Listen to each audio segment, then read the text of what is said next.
Sponsored by LIC Nepal, जीवन रहँदा पनि जीवन पश्चात पनि। गर्वैदेखि बलियो भूगर्भ सिमेन्ट। मेरो देश मेरो जगदम्बा सिमेन्ट। गुणस्तरीय प्लम्बिङको भरपर्दो नाम मार्बल। म पनि आजै नेपाल टेलिकमको एन्टी फाइबर सेवा लिन्छु। नेपाल टेलिकम, राष्ट्रको सञ्चार, राष्ट्रको शान, किसान। लिकेजको नो टेन्सन। पारामाउन्ट जेम्स।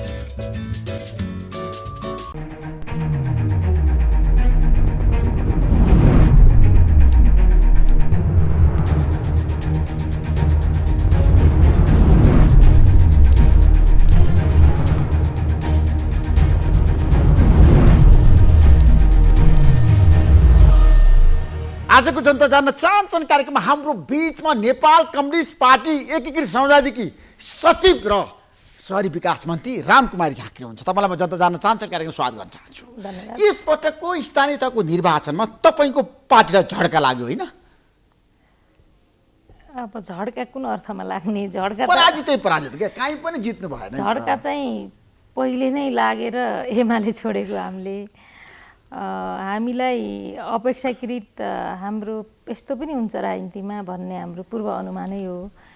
किनभने यो पार्टी एकदमै मेन स्ट्रिमको ठुलो पार्टी बनाउँछौँ भन्ने त सपना पनि छ, मेहनत पनि गरेका छौँ। तर हामी गठन भएको 9 महिनामै चुनावमा गइरहँदाखेरि सम्भावित परिणाम यस्तो हुन्छ भन्ने पनि हामीलाई थाहा थियो। तर हामीले अर्को एउटा वैकल्पिक राजनीतिक शक्तिको डिमान्ड भएर त्यसको आवश्यकता फुलफिल गर्नभन्दा पनि एमाले पार्टीभित्र विकसित भएको अहङ्कारवादी जुन एउटा प्रवृत्ति र त्यसले व्यवस्था र प्रणालीलाई एउटा सत्यानाश गर्ने जुन खालको बाटो अवलम्बन गर्नुभयो, त्यसलाई हामीले इन्टरनल्ली त्यही पार्टीमा सच्चाइको लागि हामी धेरै नै सङ्घर्ष गऱ्यौँ। उहाँले असमयमै संसद विघटन एकपटक होइन 2 पटक त्यो एमाले पार्टीमा बसेर म कसरी एमालेलाई फेरि भोट माग्न सक्छु भन्ने नैतिक प्रश्न त म माथि। तपाईले त रुखलाई मत माग्नु नि यसपटक त रामकुमारी झाँक्री कान्ति गरेको मान्छे। ठिक छ, यसमा म त्यहाँ पनि जाउँला, म त्यहाँ किन कसरी पुगेँ भनेर। अनि यो संसद पुनर्स्थापनाको लागि म पार्लियामेन्टमा पनि सडकमा पनि अनि त्यसपछि आएर न्यायपालिकामा पनि न्यायालयमा पनि लडेकै मान्छे हुँ। 2पट्टि म रिट निवेदन लिएर जाने मान्छे हुँ। त्यही कारणले गर्दा त्यो मूल्यका साथ हामीले यो पार्टीबाट विद्रोह गरे भएर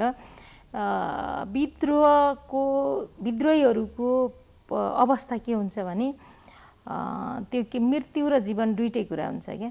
त्यही भएर हामीलाई मृत्यु या जीवन दुइटै कुरा छ भन्ने बुझेरै हामीले त्यो पार्टीबाट त्यसो पार्टीले जित्छ नजित्छ तपाईहरुले यसपटक चाहिँ चुनावमा जानुपर्ने बाध्यता थियो र जानु स्थानीय तहको निर्वाचन। विद्रोह हाम्रो लागि बाध्यता थियो। विद्रोहबाट एउटा पार्टी बनायौँ। तर विद्रोहबाट पार्टी बनाउनु पार्टी त सखा भयो नि त, समाप्त भयो नि त, औचित्य सक्यो नि त तपाईको पार्टी। सर्भाइभलको लागि एउटा पार्टी बनायौँ र त्यो पार्टीले आज जे परिणाम ल्याइरहेछ त्यो पार्टीबाट हामी किञ्चित विचलित चाहिँ छैनौँ। किनभने 9 महिनामा निर्वाचनमा जाँदा हाम्रा केही तयारीहरू केही कामहरूमा हामीले पनि केही कमीहरू गरे होला।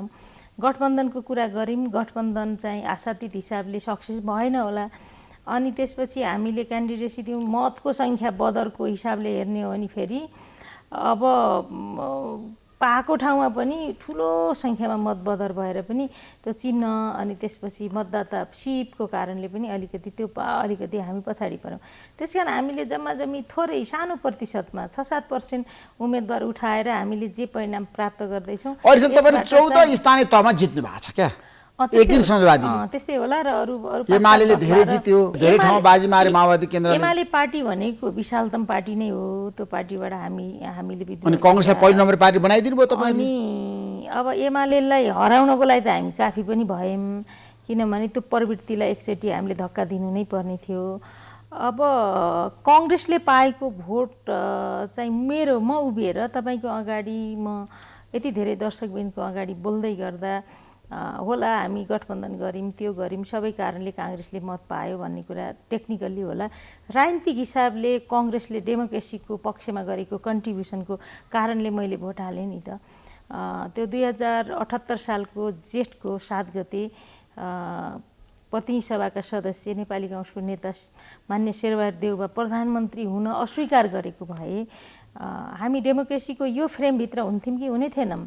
कोभिडको सेकेन्ड भेरिएन्टमा दिनमा काठमाडौँ उपत्यकामा 115 जना 10 जना 12 जनासम्म मान्छेले जीवन गुमाइरहेको बेलामा आर्यघाटमा तपाईँको उहाँहरूको सद्गत गर्नको लागि ठाउँ नभएको जनशक्ति नभएको बेलामा एकजना अब राष्ट्रको अभिभावक हुनुपर्ने व्यक्तिले उहाँको तुच्छ अहङ्कार र तुष्टि फेर्नको लागि निर्वाचनको शङ्खघोष गरेर संसद विघटन गर्ने, पूर्व बजेट छलफल गर्ने, नीति कार्यक्रम ल्याउने, बजेट ल्याउने, संविधानमा भएका म्यान्डेटरी व्यवस्थाको विरुद्धमा चाहिँ संसद विघटन गर्ने र जुन मर्माहत गराउने जुन खालको अवस्था थियो, त्यो परिणाममा कङ्ग्रेसले जुन डेमोक्रेसीको झन्डा फेरि उठायो त्यसमा हामीले सपोर्ट गऱ्यौँ र त्यही झन्डामा अहिले प्राप्त गरेको भोट हो। र मैले रुख चिन्हमा हालेको भोट र मैले रुख चिन्ह गठबन्धनको तर्फबाट या हँसिया हथौडा चिन्ह या कलम चिन्ह या अरू पनि चिन्हमा जति पनि मान्छेहरू उठ्नुभयो उहाँहरूको पक्षमा मागेको मत तपाईँले रुख चिन्हमा पहिलोपल्ट मतदान गर्नुभयो? डेमोक्रेसीको पक्षमा हो र मैले पहिलोचोटि गरेँ। पहिलोचोटि रुख चिन्ह मतदान गर्नु अघि तपाईँले सोच्नु भएको थियो जीवनमा छ नि यस्तो पनि अवस्था आइपर्दो रहेछ? मैले यस्तो कम्युनिस्ट पार्टीमा लागेको मान्छे मैले यस्तो होइन, यस्तो रुखमा मत माग्नुपर्ने, रुखमा मतदान गर्नुपर्ने, शेरबहादुर देउवालाई प्रधानमन्त्री बनाउनु पर्ने। सुन्नुहोस्, म सबैभन्दा पहिले त तपाईँलाई म यो भन्छु कि एउटा कन्भिक्सनको लागि लागेको भनेर भनि नै हालेँ र हामीले आजीवन एउटै पार्टीमा एउटै अर्थोडक्समा हिँड्ने भन्ने कुरा चाहिँ कति सम्भव छ भन्ने पनि हेरेँ। शेरबहादुर देउवालाई विश्वासको मत दिँदै गर्दा अथवा प्रधानमन्त्रीको लागि समर्थन दिँदै गर्दा यी सबै चिज विचार गरेर दिएको र त्यसपछि विश्वासको मत दियौँ, नीति कार्यक्रम पास गऱ्यौँ, उहाँको पक्षमा हामी बहुमत छौँ भनेर 146 जना मान्छे अदालतको ढोकामा पुगेर शनाखत गऱ्यौँ। यी सबै प्रकरण आजको परिदृश्य देखेरै गरे हो। त्यसकारण मलाई रुखमा भोट हाल्नु, मेरो कङ्ग्रेसको सहयात्री साथीहरूसँग सँगसँगै हिँड्नु मलाई किन्चित पनि अप्ठ्यारो लागेन, किनभने एउटा मूल्यको लागि हिँडेका थियौँ। 2062-63 सालको ऐतिहासिक जनक्रान्तिको बेलामा पनि 59 सालको असोज 18 पछाडि हर दिन हामी सँगसँगै हात मिलाएर काँधमा काँध लगाएर हिँडेका छौँ। त्यसकारण अगाडिको पहिलोको जेनेरेसनभन्दा हाम्रो जेनेरेसनमा अलिकति डेमोक्रेटिक भ्यालु सिस्टम सँगसँगै हिँड्ने को एक्जिस्टेन्सलाई एक्सेप्ट गर्ने एउटा कल्चर पनि छ। त्यही कारणले गर्दा मलाई केही पनि गाह्रो भएन। तर मलाई मात्रै होइन अरूलाई पनि गाह्रो भएन, किनभने मान्छेहरूले चिन्ह खोजेर भोट हालेको जुन मतको प्याटर्न देखेँ त्यसले गर्दा म चाहिँ आशातीत पनि। तपाईँ उत्साहित हुनुभएको छ, तपाईँ यो गठबन्धनको पक्षमा हुनुहुन्छ, तर यसबाट स्थानीय तहको निर्वाचनको परिणाम आइरहँदाखेरि तपाईँको पार्टी अध्यक्ष र सम्मानित नेता दुवैको एउटा प्रतिक्रिया बाहिर आएको छ। माधवका नेपाल र झलनाथ खनालको उहाँहरूले के भन्नुभएको छ भन्दाखेरि कङ्ग्रेसले धोका दियो, यसपटक कङ्ग्रेसले हामीलाई मतदान गरेन, त्यसैले गर्दाखेरि अब हामी युटर्न हुनुपर्छ, हामी एमालेसँग मिलेर जान पनि छलफल गर्नुपर्छ। तपाईँलाई यो तर्क कतिको सही लाग्छ? आवश्यकता हो कि अब तपाईँहरू युटर्न भएर जाने, तपाईँहरूले सहकार्य एमालेसँग गर्ने के पिक्चरमा ओलीसँग? मेरो पार्टीको अध्यक्ष अनि त्यस पछाडि सम्मानित नेता म जन्मिनुभन्दा अगाडि यो पार्टी गठन गरेर हिँड्नु भएको नेताहरू, त्यो दुःखका काँडाघारी उहाँहरूले हिँड्नु भएको छ, इतिहास बनाउनु भएको छ, इतिहास लेख्नु भएको छ, हेर्नु भएको छ, सबै चिज छ। र म बाँचेको जिन्दगी उहाँहरूले कन्ट्रिब्युसनै गर्नुभयो। म जन्मेर हुर्किएर बुझ्ने भएर कम्युनिस्ट आन्दोलनमा लागेको मान्छे र म भन्दा उहाँहरू लामो दूरी हिँड्नु भएको छ, तर अब हिँड्ने बाटो उहाँहरूको छोटो छ र म चाहिँ छोटो दूरी हिँडेको छु र म हिँड्ने दूरी लामो छ। त्यही कारणले मैले एउटा वस्तु र घटनामा तत्काल प्रतिक्रिया या तत्काल युटर्न या तत्कालै विचार फेर्ने या अर्को बाटो लाग्ने कुरा चाहिँ उहाँहरूले भन्दा म चाहिँ अलि स्टेबल भएर सोच्नुपर्छ भन्छु, किनभने हाम्रो यो बाटो अझ टाढा छ हिँड्नुपर्ने। त्यही कारणले मैले आज उहाँहरूले गठबन्धन तोड्नुपर्छ भनिरहँदाखेरि तपाईँ गठबन्धनकै पक्ष भयो? म त गठबन्धनकै पक्षमा छु, किनभने यो गठबन्धन आजको आवश्यकता हो कि बाध्यता हो? आजको फेरि पनि जबरजस्त आजको आवश्यकताको रूपमा यो बन्यो, किनभने मैले पहिले पनि भनेको छु 2/3 एक्लै नेकपाको एक्लै धन्ने 2/3 थियो नि त, सुविधाजनक बहुमत थियो। 2/3 पनि चाहिँदैन जहिले पनि, नीति कार्यक्रम बजेट सबै कुरा विधेयक सबै कुरा 2/3 सामान्य बहुमतले पास हुन्छ, एक्सेप्ट संविधान संशोधन गर्न 2/3 चाहिने। अदरवाइज सबै हिसाबले कम्फर्टेबल सरकार पनि त हामीले हेरेका थियौँ, त्यो सरकार पनि त चलेन। त्यसले गर्दा के हुन्छ, त्यही सरकार नचलेको कारणले आज यो अवस्था आएको हो भने त मलाई त यो थाहा छ कि अबका सरकारहरू पनि स्टेबल हुनको लागि गठबन्धनै आवश्यक पर्छ। त्यही कारणले गठबन्धन चाहिँ त्यसको पक्षमै छु म। पार्टी हारेर पनि तपाईँहरूलाई मन्त्री पदमा बस्नको लागि गठबन्धन चाहिन्छ? त्यसमा बाहिर चर्चा सुरु भएको छ क्या अब तपाईँको पार्टीभित्र मन्त्री बनेकाहरू सबै गठबन्धनको पक्षमा शेरबहादुर देउवाले एकदम राम्रो काम गर्नुभयो उहाँ सफल प्रधानमन्त्री भनेर तपाईँले धेरै पटक भन्नुभएको छ तर पार्टीभित्र असन्तुष्टि हत्तै बढा चाहिँ पार्टीभित्र असन्तुष्टि बढ्नुभन्दा अगाडि आफ्नो आफ्नो मूल्याङ्कन गरौँ किनभने मैले पार्टीमा जिम्मा ल्याएको छु भने मेरो पर्फर्मेन्स पार्टीमा हेर्नु पर्यो मैले सरकारमा जिम्मा ल्याएको छु भने मेरो पर्फर्मेन्स सरकारमा हेर्नु पर्यो मेरो पर्फर्मेन्स भएन भने म फेरिनु पनि पर्छ किनभने यो मन्त्री अथवा यो कुनै कार्यकारी ठाउँमा जाने भनेको कुरा त अस्थायी मामला हो नि स्थायी मामला त मेरो लागि पार्टी नै हो आन्दोलन हो मुभमेन्ट हो मूल्य हो संस्कृति हो प्रणाली हो यी जम्मै चिजलाई मैले बिर्सिन्न कहिले पनि त्यही कारणले गर्दाखेरि के हो भने हामी आफैले असन्तुष्टि भने त तपाईँको उम्मेदवारी हाल्न नसक्ने उम्मेदवारी गर्ने बेलामा उम्मेदवार तयार पारेर गठबन्धनमा राम्रो हार्दिकतापूर्ण क्वालिटीको अनि त्यस परिणाममुखी संवाद गर्न नसक्ने बाँडफाँड गर्न नसक्ने अनि उम्मेदवारी नउठाउने अनि परिणाम कहाँबाट आउँछ तपाईँको धान खेतमा तपाईँको 60 मुरी फल्ने धान खेतमा तपाईँ 2 पाथी बिउ लगाएर रोप्ने अनि मलाई 60 मुरी फसल आएन भनेर भएन नि त 60 मुरी धान उब्जाउने हो भने त जस्तो हामी जस्तो पहाडका मान्छेहरूका लागि त त्यो त धेरै 1 मुरी धानको बिउ रोप्नुपर्छ बिउ चाहिँ 4 महिना रोप्ने अनि त्यसपछि 1 मुरीको लाभांश पाएनौँ भनेर हुँदैन समाजवादी पार्टीले उम्मेदवारी नै खडा गरेका थिएन अनि उम्मेदवारी दिन सक्नु भएन तपाईँहरूसँग छ नि उम्मेदवारको लागि मान्छे तयार भएन नि त पार्टीमा त समस्या देखियो होइन उम्मेदवारको लागि तयार थिए तर हामी गठबन्धन भनिसके पछाडि हामीले के छ नि गठबन्धनमा अलिकति मत भार भोल्युमको पनि कुरा आउँछ क्या जस्तो अन्त के भयो थाहा छैन तर मेरो जिल्लामा हामी ओपन माइन्डेड भएर छलफल गरेका थियौँ किनभने भोल्युम अफ मतलाई पनि हामीले हेर्नुपर्छ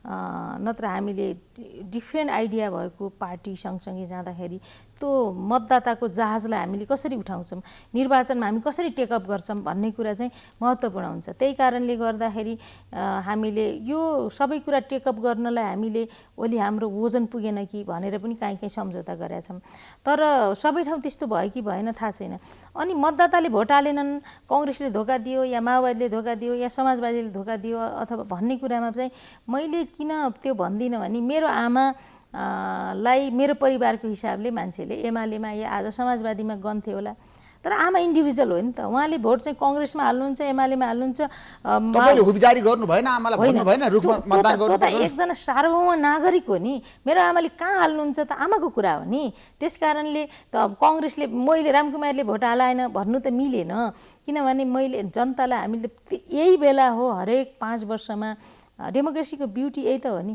प्रत्येक नागरिकलाई हामीले सम्मानपूर्ण ढङ्गले हेर्छौँ उहाँहरूको मतको विचार गर्छौँ र उहाँहरूको सार्वभौमिकता हामी मार्फत जनप्रतिनिधि मार्फत चाहिँ हामीले अभ्यास गर्छौँ भन्नेको कुरा चाहिँ संविधान त हामीले ग्यारेन्टी गरे विषय हो नि त त्यसकारण हामीले मतदातालाई कमजोर आँक्नु हुँदैन त्यसैले काठमाडौँमा त्यसो भए कसलाई दोष लाउने हैन पार्टी फुटाएको कारणले मतदाताहरूले तपाईलाई सजाय दिनु पर्यो क्या एमालेका नेताहरूको प्रतिक्रिया बाहिर आइसकेको छ अब उहाँहरूलाई त्यसो भनेर खुसी हुनुहुन्छ भने त्यही भइहाल्यो नि त्यो ठिक छ त एमाले साथीहरूलाई अब उहाँहरूलाई सजाय गरेनन् उहाँहरूले 400 सिट जितिरहनु भएको छ हामीलाई सजाय गरे 14 सिट जित्यौँ हुन्छ त त्यो त म त मान्न तयार छु क्या एमाले पार्टीलाई जनताले त्यो 42 महिनाको शासनकालमा डेमोक्रेसीलाई सकाउने हिसाबले प्रणालीलाई नै सकाउने हिसाबले लिएर एउटा व्यक्ति घामजुन रहँदासम्म शासनमा विराजमान हुने तरिकाले जे अभ्यास गरिँदै थियो संवैधानिक निकायहरूको कब्जा संवैधानिक अङ्गहरूको कब्जा राज्यका अङ्गहरूको कब्जा गरेर जे गर्न खोजिँदै थियो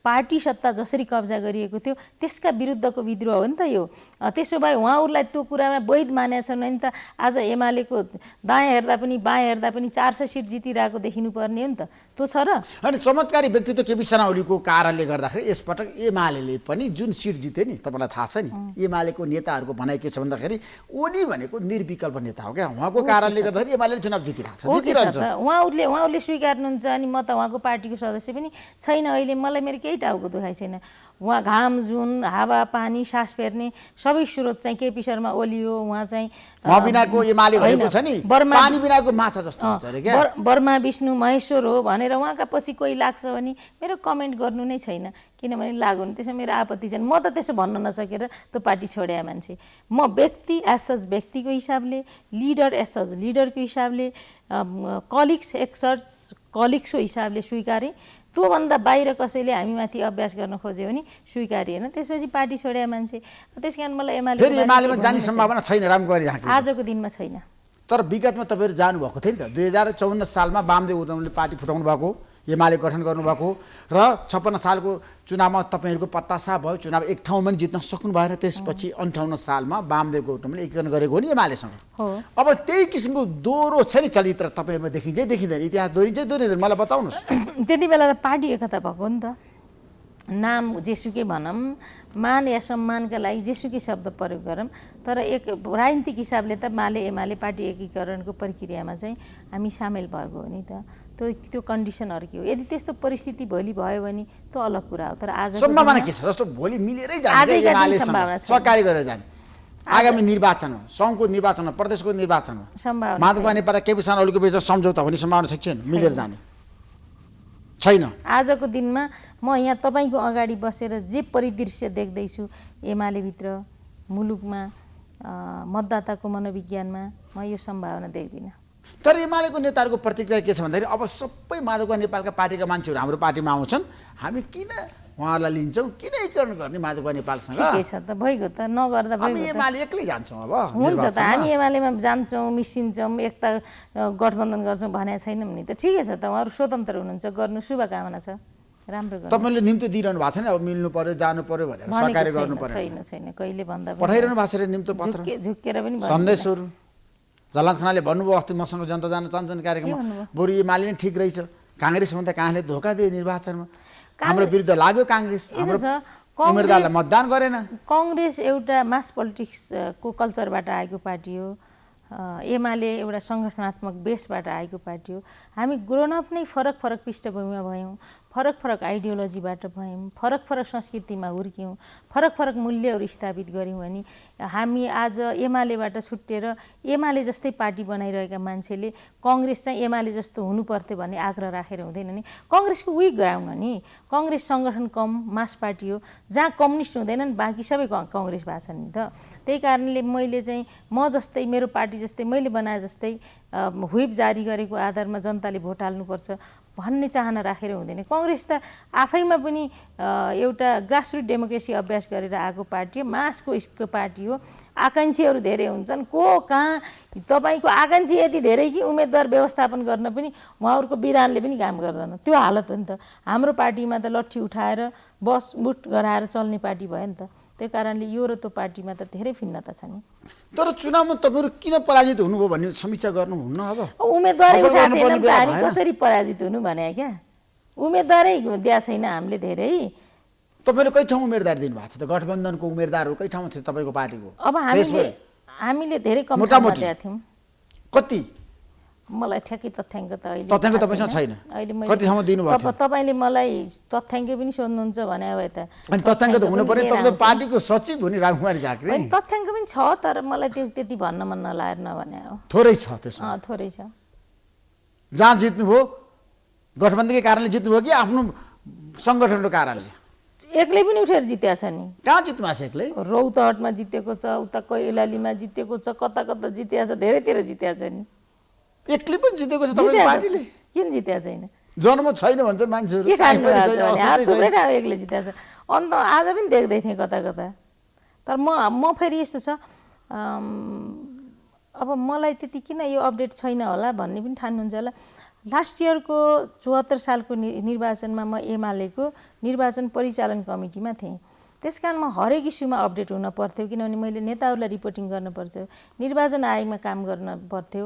त्यस कारण आएका कानुनी जटिलतालाई पार्टीको स्थायी कमिटीले बसेर निर्णय गर्ने कुरा, ती निर्णयहरू बुझाउने कुरा, लिने कुरा, त्यो एकदम कोर कमिटीमा बसेर काम गरे भएर मलाई चाहिँ सिफारिस भएर कहाँबाट को आए, कसले टिकट पायो र काउन्टिङ गर्दै गर्दा कसले कहाँ जित्यो र को हार्दैछ, को तपाईँको अग्रता छ, को पछि पर्योसम्म थाहा थियो, किनभने मैले त्यही काम गरिरहेको थिएँ। यसपटकको निर्वाचनमा मैले कोर फङ्सनको निर्वाचनको काम गरेको छैन। किन गर्नु भएन त? तपाईँले किन जिम्मेवारी पाउनु भएन? होइन, जिम्मेवारी भन्दा पनि म अहिले अब एउटा त मन्त्री पनि भएँ, त्यो कारणले अलिकति पार्टीको मन्त्री हो नि त, होइन पार्टीको। अनि यतातिर के भयो थियो, त्यही बेला ठिक यही बेला नीति कार्यक्रम बजेटको बेला पनि भयो, अलिकति व्यस्तता हुने, उसको के भन्छ बजेटको सिलिङको हिसाबले सानो मन्त्रालय भए पनि अनि डेभलपमेन्ट मिनिस्ट्री भएको कारणले त्यसमा अलिकति प्रेसर त छँदै थियो, त्यही कारणले अलिकति यता व्यस्त भएँ।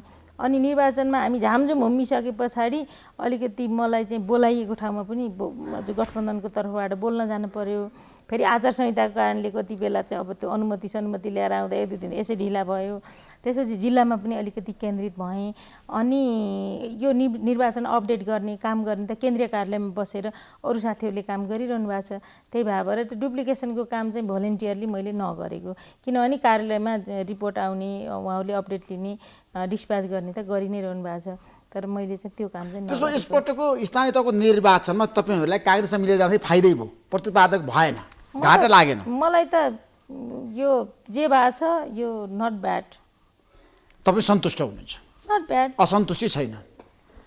हामी त एउटा बाध्यताको उपज हो नि हामी गठबन्धनमा आएको। हामी मात्रै होइन, समाजवादी मात्रै होइन, माओवादी, इभन नेपाली काङ्ग्रेस, आज हामीले जे मुलुकको लिडरसिपलाई हामीले एजुकेसनमा गर्न हामी जहाँ छौँ, यो त ओली सरको, ओली कमरेडको अकर्मण्यता, स्वेच्छाचारिता, अहङ्कार, अराजकता, कुशासन, उहाँहरूले अहिले उहाँका मन्त्रीहरू, पूर्व मन्त्रीहरूले पार्लियामेन्टमा बोल्दा हाँसो लाग्छ, भ्रष्टाचार, यी सारा सरकारले भ्रष्टाचार गर्यो भनेर अहिले के मन्त्रीहरूले छ नि, अनि त्यसपछि यो धेरै ठाउँमा छ नि गलत काम गर्यो भनेर आलोचना भइरहेछ। यो कुराले गर्दाखेरि बनेको गठबन्धन हो नि त यो। त्यही कारणले यो गठबन्धनमा डिससेटिस्फ्याक्सनको कुरै गर्दिनँ। हो, काङ्ग्रेस लार्जेस्ट पार्टी भयो, धेरै जित्यो, अनि एमाले पनि जितेको छ, किनभने एमाले त अब ओली कमरेडको चमत्कार प्रतापले जित्ने नै भइहाल्यो। माओवादी पार्टी पनि सफिसियन्ट जित्यो। हामी तपाईँहरूलाई घाटा लाग्छ भन्दा घाटा ठिकै छ, किन उपेन्द्र यादवको पार्टी भन्दा पनि तपाईँको पार्टीको सङ्ख्या कम छ जसमा भन्दा पनि यसमा चाहिँ मलाई चाहिँ अब आजको दिनमा मैले यसमा केही पनि कमेन्ट गर्दिनँ, किनभने यो रियालिटी हो तपाईँले भनेको कुरा, यसमा कुनै कमेन्ट गर्नु छैन। तर हेर्नु भएको छ तपाईँले देशभरिको होइन तथ्याङ्कहरू पनि हेर्नु भएको छ, मतगणना पनि भइरहेछ, कतिपय ठाउँमा तपाईँहरूको छ नि चिन्हलाई मतदान नगरेको पनि तपाईँले देख्नु भएको छ, त्यो त छ नि होइन? जस्तो माधवका नेपालको भनाइ के छ भन्दाखेरि किन कङ्ग्रेसीले कलममा मतदान गरेन जस्तो। तर मलाई के भन्नुभएको थियो, मलाई चाहिँ त्यहाँ कङ्ग्रेसको साथीहरूसँग प्रचारमा हिँड्दा के भन्नुभएको थियो नि, कलममा या रुखमा भोट हाल्ने हामी समस्या देख्दैनौँ, तर हिजो माओवादी द्वन्द्वको कारणले भएका धक्कामक्कामा केही दुईटा पार्टीको बिचमा चाहिँ अलिक गाह्रो हुन्छ। त्यस कारणले अलिकति तपाईँले यसलाई एजुकेट गरिदिनु होला, यो विषयमा बोलिदिनु होला भनेर मलाई भन्नुहुन्थ्यो। त्यसो गर्दै गर्दा मैले काङ्ग्रेसले माओवादीलाई, माओवादीले काङ्ग्रेसलाई भोट हाल्ने कुरा चाहिँ सहज हो, स्वाभाविक हो भन्ने विषयहरू, स्टेटमेन्टहरू दिँदै गएँ मैले। तर फाइनल्ली कलममा पनि भोट परेन, मैले देखेँ। त्यसो गर्दै गर्दाखेरि चाहिँ मैले काङ्ग्रेसले धोका दियो चाहिँ भन्दिनँ। अब त्यो विभिन्न फ्याक्टरहरूले काम गर्छ निर्वाचनमा, त्यसो भएर काङ्ग्रेसको नियन्त्रणमा थिएन नि। थियो भने त पोखरा महानगरपालिकामा, इटहरी नगरपालिकामा, मनहरामा पनि तपाईँलाई थाहा छ होइन, प्रधानमन्त्री धेरै ठाउँमा समस्याहरू देखिन्छ होइन। प्रधानमन्त्रीले त गएर बुटोलमा ठाउँ ठाउँमा गठबन्धनको पक्षमा उम्मेदवार, शङ्खरापुरमा पनि समस्या देख्यो, तपाईँको उम्मेदवार पराजित भयो, रापाको उम्मेदवारले विजय प्राप्त गरे त्यहाँ पनि। शङ्खरापुरमा लिनु पर्थ्यो कि हामीले कागेश्वरी मनोहरामा लिनु पर्थ्यो, त्यो त हामीले डिसिजन के गर्यौँ भन्ने पनि त हो नि। 5 दलको गठबन्धनको बिचमा तपाईँको हामीले एउटा सैद्धान्तिक सहमति गर्दा जहाँ जसले जितेको छ त्यसलाई प्रायोरिटी दिने, एकीकृत समाजवादीको हकमा चाहिँ एमालेबाट जितेका जनप्रतिनिधिहरू समाजवादीमा शनाखत भएर आएको हदसम्म चाहिँ उहाँहरूलाई प्राथमिकता दिने भन्ने सैद्धान्तिक सहमति गरेर आइसकेपछि चाहिँ काठमाडौँबाट हाम्रो पार्टीले कागेश्वरी मनोहरा चाहिँ छोड्नुहुन्थ्यो र त्यो त छोड्नु भएन नि। त्यहाँ त कृष्णहरि थापालाई मेयरमा उठाउनु पर्थ्यो नि त। एक्लै उठ्दा पनि उहाँले 4045 भोट ल्याउनु भएको छ, उहाँको उपमेयरले 3000 प्लस भोट ल्याउनु भएको छ भनेपछि त गठबन्धन भएको भए जित्नुहुन्थ्यो। त्यसकारण हामी गठबन्धनको प्रिन्सिपलभित्र बसेर हामीले त्यो सीमाभित्र हामीले आफूलाई काम गर्न सकेनौँ। त्यो नभएको कारणले अर्को चिजमा दोषारोपण गर्न पर्यो। नेतृत्वको दोष छ यसपटक, टिकट वितरणमा चुके। त्यसो पनि नभनौँ, जस्तो एउटा सैद्धान्तिक सहमति गरिसकेपछि त्यसलाई हामीले कार्यान्वयन गर्न सक्नु पर्थ्यो, त्यो चाहिँ हो नि त। जस्तो धुनीबेसीमा हामीले शनाखत गर्नुभएको थियो, हामीले चाहिँ उहाँलाई नै हाम्रो पार्टी गठबन्धनमा बनायौँ, उहाँले जित्नुभयो। त्यसको भए निहायत कागेश्वरीमा पनि त शङ्खरापुर भन्दा त्यहाँको मेयर कागेश्वरीको यता आएपछि त उहाँलाई बुटोल दिनु पर्थ्यो नि। उपमहानगरपालिकामा त मेयरमा कसले जित्यो उपमेयरमा तपाईँको उम्मेदवारले मत पाएन नि त, त्यहाँ पनि त समस्या थियो नि, समस्या हामीले क्यान्डिडेसी पनि त्यो जहाँ मिडल क्लास मतदाता छ र जहाँ चाहिँ अलिकति वेबले पनि त्यो काम गर्छ त्यस्तो ठाउँमा हामीले क्यान्डिडेसी पनि पर्परली दिएनौँ कि। जस्तो काठमाडौँमा बुटोलमा हामीले पर्परली क्यान्डिडेसी दिएनौँ किनभने त्यो मासले चाहिँ त्यस्तो क्यान्डिडेसी अर्कै क्यान्डिडेसीको डिमान्ड गर्थ्यो। जस्तो त्यो कुरा त नगरेको होइन। काठमाडौँ महानगरपालिका तपाईँले रामेश्वर श्रेष्ठलाई चाहिँ उठाउनु भयो तर उहाँले हार्नुभयो चुनाव। होइन, क्यान्डिडेसी चाहिँ हाम्रो राम्रो भएन। सुनिता डङ्गोलजी अगाडि हुनुहुन्छ उपमेयरमा। अब सुनिताजी चाहिँ स्वतन्त्र उठ्छु भन्नुभएको थियो, उठ्या भए पनि उहाँको भोट आउँथ्यो होला। एमाले पार्टी संस्थागत पाउनुभयो त्यसकारण पनि उहाँले राम्रो लिइरहनु भएको छ र काठमाडौँमा एउटा ठुलो म्यासेज हो। काठमाडौँमा मात्रै होइन नेपाली राजनीतिमा धेरै ठुलो म्यासेज हो। यसबाट त म पोजिटिभै यसको म्यासेज। स्वतन्त्र व्यक्ति आउनु पोजिटिभ म्यासेज जान्छ देश र जनतामा, दललाई, तपाईँहरूलाई, नेताहरूलाई। हामीलाई सचिनको लागि हाम्रा अकर्मण्यताहरू हाम्रा निर्णय गरिसकेपछि भइहाल्छ भन्ने जस्ता हाम्रा प्रवृत्तिहरू, एकचोटि भोट हालिसकेपछि आजीवन मान्छेले त्यहीँ भोट हाल्छ भन्ने हाम्रा घमण्ड र एक प्रकारले मतदातालाई कमजोर आँक्ने हाम्रो प्रवृत्ति, त्यसलाई त चुनौती हो नि। यो वर्ष 18 लाख मतदाता नयाँ आउँदैछन्, त्यसमा ती मान्छेलाई सबैलाई फलानु चिन्हमा भोट हालिसकेपछि आजीवन तिनले त्यहीँ भोट हाल्छन् भन्ने जस्ता स्टेटमेन्ट सुनिँदै थियो नि त। हो, त्यस्ता स्टेटमेन्टको लागि यो चुनौती हो। मतदाता स्वतन्त्र छन्, उनीहरूले गोप्य कोठामा गएर गोप्य मतदान गर्छन् र जुनसुकै चिन्ह, जुनसुकै उम्मेदवार, जुनसुकै विचारको पक्षमा भोट हाल्न सक्छन् भन्ने कुरा त हामीले सोच्नु पर्यो। देशभरि तपाईँ स्वतन्त्र उम्मेदवारले चुनाव जित्ने सम्भावना बढाएको छ। काहीँ वडा अध्यक्ष जितेका छन्, काहीँ सदस्यमा जितेका छन्, काहीँ मेयरमै जित्दैछन्। जस्तो काठमाडौँमा चाहिँ बालेन शाहले चुनाव जित्नुपर्ने कारण के थियो? त्यसमा उहाँको पक्षमा किन जनमत देखियो त?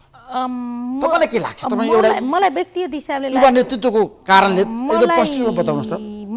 म यसका दुईटा मेरो अपर्च्युनिटीको हिसाबले मैले केही कुराहरू मैले यसमा हेर्छु, देख्छु। तर बालिन शाहलाई आएको भोट चाहिँ एसएस जेनेरेसन या उहाँले उठाएको मुद्दा भनेर मान्छेले जुन एनालाइसिस गर्छन् नि त्यो चाहिँ होइन। उहाँले मतदाताको विश्वास जित्नुभयो भन्छ नि, त्यो पनि होइन। त्यो के हो भने हाम्रो कानुनी व्यवस्थाले के गर्यो भने आइदर त्यो दललाई अर यो दललाई भोट हाल्ने व्यवस्था गर्यो। तर त्यो बालेन शाहको भोट चाहिँ नो भोट हो जस्तो लाग्छ। तिमी दल, तिम्रो क्यान्डिडेट, तिमी दल र तिम्रो क्यान्डिडेट भन्दा बाहिर मत हाल्छु भने हो। यदि हामीले नो भोटको अप्सन हाल्थ्यौँ भने सायद त्यो परिणाम त्यता पनि आउन सक्थ्यो। त्यसकारण मैले बालिन शाहलाई कहिले पनि एकदम त्यो नजरअन्दाज अथवा उहाँलाई चाहिँ त्यो आँकेको छैन। मैले डे वानदेखि उहाँलाई म फलो गरिरहेको छु, हेरिरहेको छु सोसल साइटहरूमा। तर जो मतदाताको ट्रेन्ड र सोसल साइटहरूमा उहाँको पक्षमा दिएका अभिव्यक्तिहरू देख्दै गर्दाखेरि त्यो चाहिँ के हो भने नो भोट हो।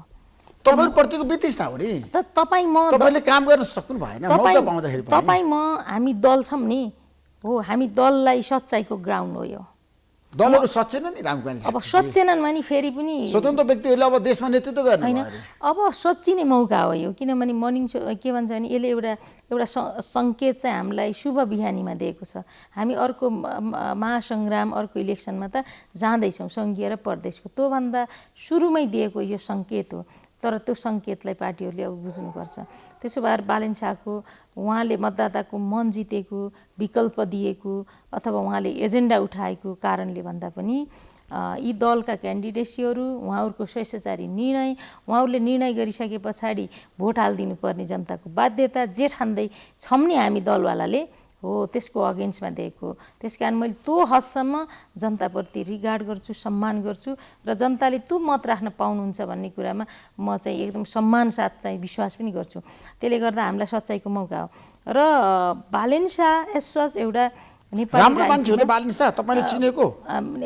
मैले त अहिले तक उहाँ अब लिड गरेर आइरहनु भएको छ, त्यही कारणले चिनेको, पर्सनली त चिन्दिनँ। तर उहाँको ब्याकग्राउन्ड अलिअलि मैले प्रोफाइलहरू त अलिअलि अध्ययन गरेको छु, जति मैले चाहिँ सोसल साइटहरूमा पाएको छु, विकिपिडियामा पाएको छु त्यही मात्रै हेरे हो। अनि कस्तो छ भने यो मलाई यो एकदम राम्रो ट्रेन्ड लागिरहेछ, एकदम ठिक भइरहेछ जस्तो लाग्छ। स्वतन्त्र व्यक्तिले चुनाव जित्यो काठमाडौँ महानगरपालिका राम्रो हो। यो बालेन शाहले जित्नु राम्रो हो। मलाई एकदम ठिक हो जस्तो लागिरहेको छ। कसरी ठिक हो जस्टिफाई गर्नुहोस्। हामीहरूलाई चुनौती हो नि त। चुनौती नभई दल सचिँदैनन्। मेरो दलको म केन्द्रीय कमिटीको सचिव, मैले अब सोच्नु पर्यो कि ती जनमतलाई मैले चाहिँ कसरी ख्याल गर्छु, त्यसकारण मेरो पार्टी कसरी रूपान्तरित गर्छु, एजेन्डा कसरी सेट गर्छु, काम कसरी गर्छु भन्ने कुरा त यसले त ठुलो मेसेज दिएको होइन र। मलाई एकदम ठिक लागिरहेछ यो चाहिँ। तर स्वतन्त्र व्यक्तिहरूले चुनाव जित्दाखेरि दलीय व्यवस्था कमजोर हुन्छ, दलका फरक नेताहरू पर्दैन। माथि अब चुनौती आउँछ, आउनु उनीहरू पर्यो। सुध्रिएन भने सचेनन् भने अब बिस्तारै आउनुपर्छ। विस्थापित हुन्छन् राजनीतिबाट। हुन्छ, उहाँ फेरि यसो छ, अन्ततोगत्ता बालेनजीलाई पनि पोलिटिक्समा रहिरहनु भयो भने कुनै न कुनै दल त चाहिन्छ, उहाँले पनि एउटा दल खोल्नु होला, त्यसमा त कुनै आपत्ति रहेन, कुनै दलमा बिलोङ्स गर्नु होला। म त भन्छु बालेन शाहजी निर्वाचन जितिसकेपछि समाजवादी पार्टीमै सँगै यात्रा गरौँ हामी। एकीकृत समाजवादी पार्टीमा आएर काम गरोस् भने तपाईँको चाहना बालेन शाह आउनुभयो भने पनि प्रवेश गरोस् भने चाहना एकदम वेलकम गर्न चाहन्छु र उहाँलाई सक्सेस भएको हेर्न पनि चाहन्छु। किनभने उहाँको उमेरमा निर्वाचन लड्ने मौका पाएनौँ हामीले। हामी पार्टीको यो अर्थोडक्स सिस्टमभित्र बसेपछि हामीले विद्रोह गर्न सकेनौँ। तपाईँले आँट्नु भएको छ। तर विद्रोह त आवश्यक रहेछ नि होइन? हो, एकदमै। जहिले पनि छ नि तपाईँहरूले छ नि नेताहरूको निर्देशन मानेर बस्दा तपाईँहरूको पोलिटिकल क्यारियर त दोष त भयो नि विगतमा। समय कति बित्यो भन्नुहोस्। समय कति बित्यो? त्यसकारण मैले त बालेन शाहजीलाई वेलकम गर्न चाहन्छु मेरो पार्टीमा र उहाँलाई सक्सेस मेयर मेट्रोपोलिटन सिटीको एक हिसाबले भन्ने हो भने उहाँको चाहिँ एकदमै ठुलो प्रोफाइलको यो मेट्रोपोलिटन सिटी हो। उहाँलाई त्यो प्रोफाइलमा हेर्न चाहन्छु र ब्याकअपमा समाजवादी पार्टी छ, तपाईँ सक्सेस हुनुहोस्, यत्रो टेक्निकल टिम छ। तपाईँको मन्त्रालयको कुरा आउँछ नि, शहरी विकास मन्त्रालय र काठमाडौँ महानगरपालिकाको सम्बन्ध छ नि रामकुमारी झाँक्री। अनि म सँगसँगै काम पनि गर्न चाहन्छु। 6-8 महिना अझै हाम्रो काम गर्न छ, अर्को आउने इलेक्सनसम्म। त्यो बेलासम्म म चाहिँ उहाँलाई धेरै चिट मैले मेरो सिप, मेरो ज्ञान, मैले बुझेको अनुभव, मसँग भएको टेक्निकल टिम, हामीलाई सपोर्ट गर्ने, इभन मलाई पनि सपोर्ट गर्ने जति पनि टेक्निकल टिम छ उहाँलाई कन्भर्ट गर्न पनि चाहन्छु म। तपाईँको मन्त्रालयमा पनि तपाईँले जुन एउटा अभियान सञ्चालन गर्नुभयो त्यो अभियान कहाँ पुग्यो, के गर्दै हुनुहुन्छ? ठेस लागेको छ। किन ठेस लागेको छ? किनभने तपाईँलाई कर्मचारीले सहयोग गरेन? कर्मचारीले त गरिरहनु भएको छ। जस्तो मैले महानगरपालिकाले सहयोग गरेन त्यसो भए? मलाई चाहिँ के भयो भन्नु होला भन्दा अब दोष पनि कसलाई लाउनु, हाम्रो सोसल स्ट्रक्चरको कुरा गर्छु म। सार्वजनिक जग्गामा सार्वजनिक सम्पत्तिको लगानी गरेर घर टडा खडा गरेर अफिस, शयन कक्ष, विश्राम कक्ष, ध्यान कक्ष बनाउन पाइन्छ भने दुनियाँका सबै मानवहरूले गर्छन् त्यस्तो काम। हामीले त्यस्तो स्ट्रक्चरल समस्या सिर्जना गऱ्यौँ। दोस्रो कुरा, परियोजना जारी छ, राइट अफ वे क्लियर छैन। अब त्यो कन्ट्र्याक्टरको साइडबाट हामीलाई त्यो एउटा दबाब छ। अब हाम्रो योजना क्रोनिक हुँदैछन्, अब काम गर्न चाहिँ स्टेप लिन खोज्यो अनि अनेक दबाबहरू गर्नै नदिने के मलाई अस्ति के भन्नुभयो भने मैले यतापट्टि यो गुहेश्वरीभन्दा माथिका 31वटा घर टहरा हटाएर घर टहरा त्यहाँभित्र परेका राइट अफ वे क्लियर गर्ने सबै काम गर्दै आएँ। अनि गुहेश्वरीबाट यता आउँदाखेरि चुनाव आयो। अब चुनावभन्दा अगाडि नगर्नुहोस् भन्ने निर्देशन भयो, पार्टीबाटै निर्देशन अब सबै लेभलबाट भयो। तर मेरो प्रधानमन्त्रीले चाहिँ मलाई त्यसो भन्नुभएको छ। प्रधानमन्त्री शेरबहादुर भन्नुभयो उहाँले त तपाईँ काम गर्नुहोस्, ठिक हो, एकदम गर्नुहोस् भन्नुभएको थियो मलाई उहाँले। अनि मैले क्याबिनेटमै कुरा उठाएको थिएँ, मैले यस्तो काम गर्दैछु किनभने यो काम गर्न हामीले एडिबीको लोन ल्याएर हामीले काम गर्दैछौँ। बागमतीको करिडोरको ब्युटिफिकेसनको त्यो लोन बढिरहने, काम नहुने, आयोजना क्रोनिक हुने, यो चाहिँ भएन, लाजमर्दो लज्जास्पद भयो, काम चाहिँ गर्नुपर्छ। मलाई चाहिँ नगर मात्रै भन्नु भएन भने म अगाडि बढ्छु भनेपछि त्यो मलाई उहाँले चाहिँ मौखिक भनेको थिए, प्रधानमन्त्रीले सपोर्ट गर्नुभएको थियो। अब बाहिर अरू अब कम्पोनेन्टहरूले त्यहाँ मलाई काम गर्न चुनाव छ आदि इत्यादि भन्नुभयो। ओके, मैले चाहिँ 30 गतेसम्मको चुनाव हेरेँ। मैले 31 गते म आएँ अनि फेरि आएर प्लान गरेँ। अनि त्यसपछि 31 गते आएँ, 1 गते प्लान गऱ्यौँ, 2 गते फेरि भत्काउन सुरु गर्ने भनेर भनेको। तपाईँ पनि हुनुहुन्थ्यो, म पनि थिएँ, हामी भैरवा गयौँ, यहाँ टोलीले काम गर्ला भन्ने ठाने। अब यहाँ उहाँहरूले बिसुन सुकाएर बस्यो, काम गर्ला भन्दा यता डोजर लगाएर अनि मलाई फोन गराउन सुरु गराए।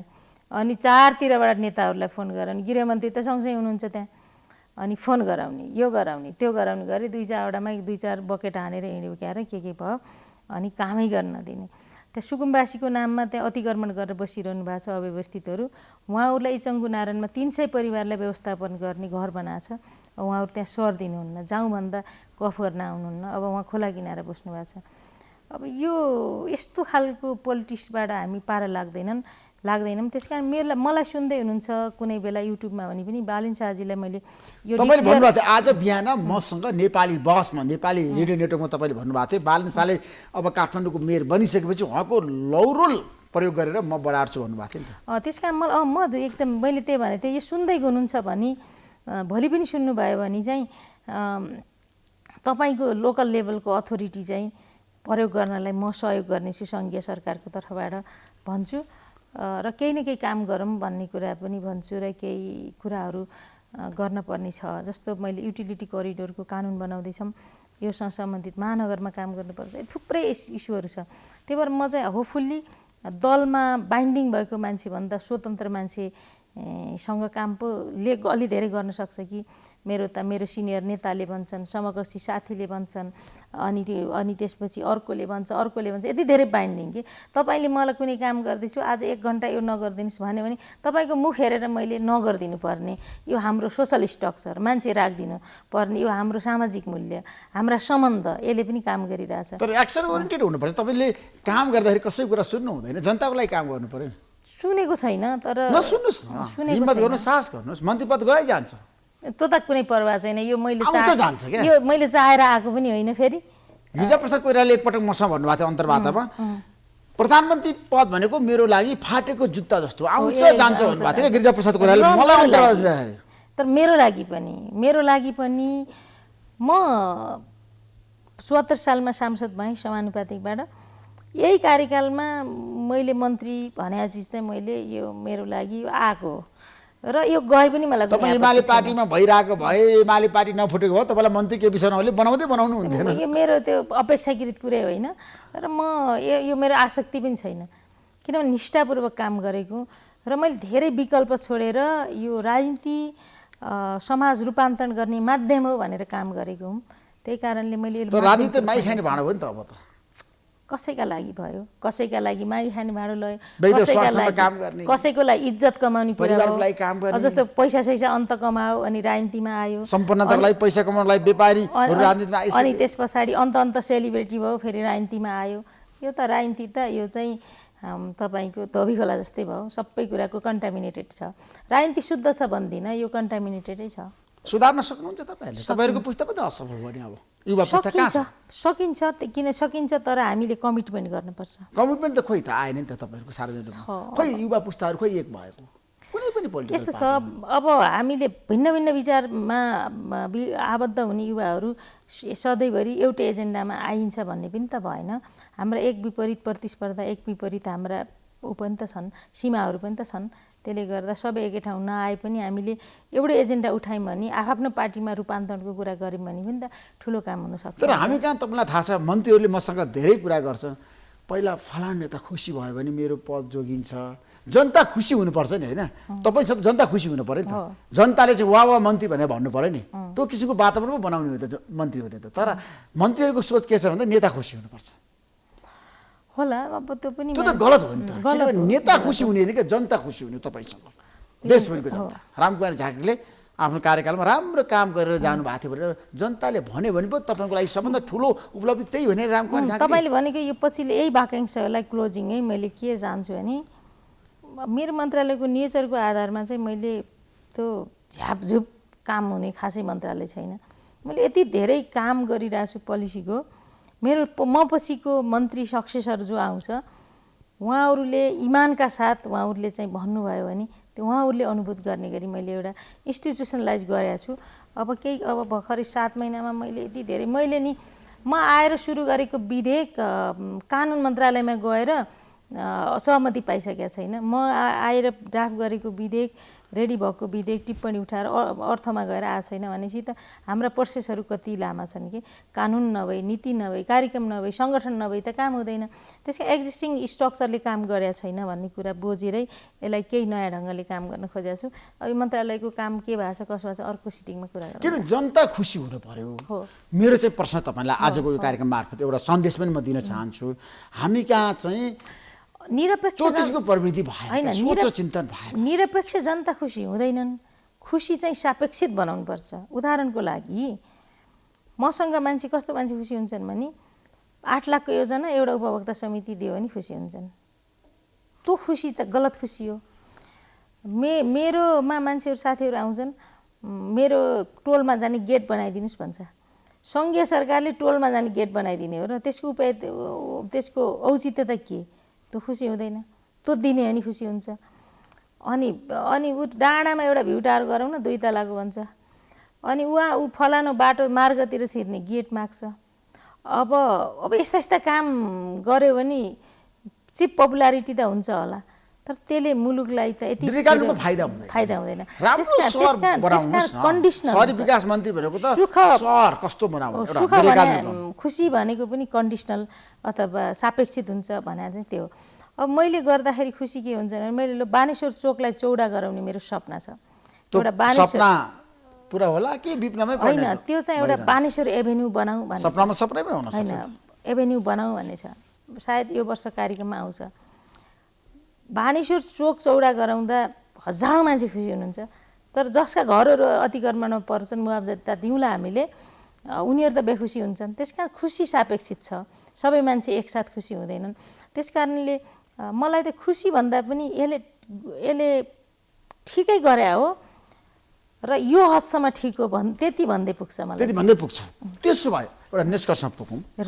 म इमानका साथ काम गर्दै थिएँ, त्यो केटीले प्रयास गरेका थिए, निर्भयतापूर्वक प्रयास गरेका थिए भन्दै पनि पुग्छ मलाई। मेरो तपाईँलाई आग्रह छ, भ्रष्टाचार चाहिँ कहिले पनि नगर्नुहोस्, जीवनमा नगर्नुहोस्। र बरु खान पाएछ नि गाउँमा गएर खेती किसान गरेर खानुहोस्, तर भ्रष्टाचार कमिसन चाहिँ त्यसमा मैले अझै 3टा कुरा भन्दैछु। एउटा कुरा भने यो ठिकै गर्दै थिए, प्रयास गर्दै थिए। दोस्रो इमानदार प्रयास गर्दै थिए त्यो केटीले। तेस्रो इमानका साथ जस्तो आई त्यस्तै फर्की, 1 रुपियाँमा चुकिने नचुक्नुस् तपाईँ, 1 रुपियाँ पनि भन्ने चाहिँ आग्रह छ। जीवनमा नचुक्नुस्। मैले त्यही कुरा बनाएर जान आर्थिक रूपमा मान्छे छ नि लोभी भयो भने त्यसमा फस्यो भने कहिले पनि पैसाले कसैलाई पुग्दैन के। त्यो पैसा जवानी सुन्दरता भने कसैलाई नपुग्ने चिज हो र त्यो बाटोतिर लानु भनेको गलत बाटो। म आज गलत बाटोमा कहिले लाग्दैन र यो तपाईँसँग मेरो कमिटमेन्ट हो। र यति यो पपुलर टिभी च्यानलको पनि पपुलर सोमा तपाईँसँग बोल्दैछु र मेरो यो राखेर भोलि मलाई पब्लिक अडिटमा लानुभयो भने पनि म चाहिँ त्यो पब्लिक अडिटमा बस्न तयार छु र म जस्तो आएँ त्यस्तै जानेछु। र मलाई मेरो परिवारबाट पनि म मन्त्री भएको केही दिन पछाडि अलिकति एउटा कुनै इस्युमा टफ भयो, मेरो सचिवालयमा को बस्ने, सल्लाहकार को बस्ने, यस्तै। अनि मेरो श्रीमानले भन्दै हुनुहुन्थ्यो मलाई अरू केही आकाङ्क्षा छैन, त जस्तो सिंहदरबार छिरियाछस् त्यस्तै फर्काएर लिएर आएँ भने मेरो सफलता हुनेछ भन्नुभएको थियो कि। त्यो सपना उहाँको छ नि पुरा होस् क्या। कृष्णप्रसाद भट्टराई छ नि प्रधानमन्त्री हुँदाखेरि तपाईँलाई 2047 सालमा उहाँले जसरी बालुवाटारमा जानुभएको थियो नि, बालुवाटार फर्किँदाखेरि उहाँले के लिएर आउनु भन्नु त एउटा छाता र सुहागी होइन, त्यस्तै भन्नुपर्छ मान्छे जीवनमा। होइन मलाई त केही छैन, साथीभाइ तपाईँहरू हुनुहुन्छ, सबै चिज छ। किडनी नै फेल भयो भने त साथीभाइ हुनुहुन्छ नि त तपाईँ, होइन र? हामी सबै मलाई के चाहिन्छ? राम्रो काम गर्ने मान्छेलाई जनताले साथ दिन्छ। रामकुमारीजी एउटा सङ्कल्प गर्नुपर्छ हामीले, राम्रो काम गर्नुपर्छ देश र जनताको लागि। एकदम ठिक हो।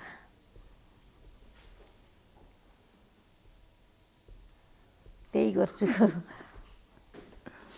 एउटा राजनीति विषयवस्तु छ। अब जाँदै तपाईँको आँखामा चाहिँ आँसु आयो है।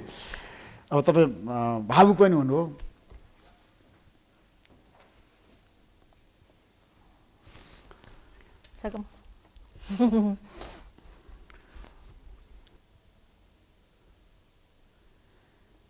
जीवनमा सबैभन्दा ठुलो उपलब्धि के रहेछ रामकुमारी झाँक्रीजी?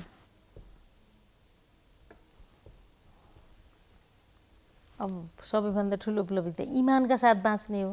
त्यो इमान पनि सापेक्षित भइदिन्छ कि आज केपी शर्मा ओलीको नजरमा हामी कति बेइमान छौँ। अब म इमान भएर भयो त कसैले इमान भन्दिनँ नि त होइन। आज 10 भोटले 15 भोटले 7 भोटले एमाले हार्दै गर्दा त 2000 भोटको डिफरेन्सले हारे भए समाजवादी कारक बनेन क्या। कम्तीमा 100 भोट मुनि हार्यो भने त समाजवादी कारक भयो होला नि त। तर 47 ठाउँमा तपाईँकै कारणले गर्दाखेरि एमाले पराजित भएको छ। त्यस कारण चाहिँ के हुन्छ स्थानीय तहमा इमान भन्ने चिज पनि सापेक्षित हुँदो रहेछ कि तपाईँलाई इमान लागेको कुरा अर्कोलाई लाग्दिन्न। त्यही भएर हामी सापेक्षतामै बाँच्ने हो।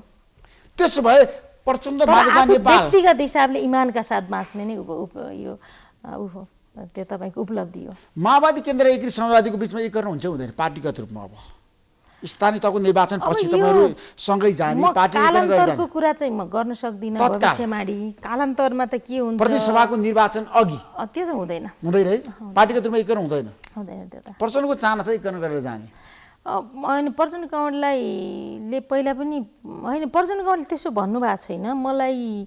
हाम्रो भेटघाटमा हाम्रो कुराकानीमा एकपटक के भन्नुभएको छ भने समाजवादीको केही मान्छेहरू उहाँको पार्टीलाई जोइन गर्न चाहन्थे तर उहाँले नआउनु भन्नुभयो। त्यस कारण म प्रचण्ड कमलको त्यो इमानलाई पनि मैले सम्मानै गर्छु। तपाईँहरू अहिले त्यही आन्दोलनलाई राम्रो बनाउनुहोस् भन्नुभएको थियो मलाई सुनाउनु भएको थियो। त्यस कारणले अहिले उहाँ चाहिँ हाम्रो पार्टी विलय गराउने पक्षमा चाहिँ प्रदेश सभाको निर्वाचनमा तपाईँहरू तालमेलकै साथ जानुहुन्छ गठबन्धनमै जानुहुन्छ? हामी मोरलेस हामी गठबन्धनमै जान्छौँ।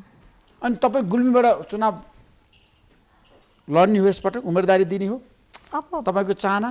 अब म चुनाव त लड्नुपर्छ होइन। अब राजनीति गरेपछि बालेन शाह त आएर यो तरकी दिइसक्नुभयो। रामविहारी झाँक्रीले किन प्रत्यक्ष रूपमा उम्मेदवारी नदिने? अब मेरो लागि त एउटा मानक होइन। मेरो लागि त बालेन शाह एउटा मानक हो होइन। त्यसकारण म त त्यो त पछि हट्ने कुरा त भएन। तर कहाँ लड्ने कसरी लड्ने कुन जिल्लामा जाने कुन क्षेत्रमा जाने तपाईँ मेरो अब होइन धेरै त्यस्तो चोइस पनि छैन मसँग धेरै। अब म चाहिँ जन्मेँ हुर्केँ र पोलिटिसिया कखरा त्यहीँ सिकेँ। एक तहसम्मको काम गरेँ गुल्मीमै मेरो आफ्नो जन्मथलोमा। अनि 25औं वर्षदेखि काठमाडौँमै काम गरेँ किनभने यो मलाई यो 1 नम्बर क्षेत्रका त अहिले त्यो सडक विस्तारको क्रममा भत्किएर कति वाल छैनन् होला। यिनी कुनै वाल र इँटा छैनन् होला जहाँ त्यो हाम्रा कलिला हातहरूले नमुसारे 1 नम्बर क्षेत्रबाट उम्मेदवारी दिनुहोस् काठमाडौँको।